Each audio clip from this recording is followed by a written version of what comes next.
بسم اللہ الرحمن الرحیم۔ مستجاب الدعوت ہونے کا عمل۔ جو شخص روزانہ 25 یا 27 دفعہ یہ دعا پڑھے گا وہ ان لوگوں میں شامل ہو جائے گا جن کی دعائیں قبول ہوتی ہے۔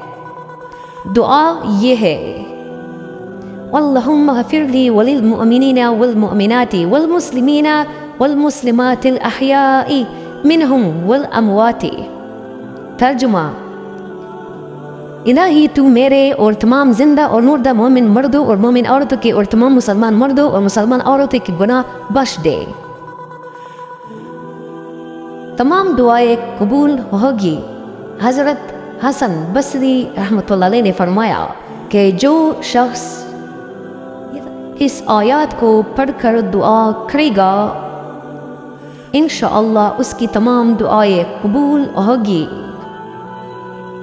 سورہ نور آیات نمبر 10 تا 12، حوالہ گنجینہ اسرار۔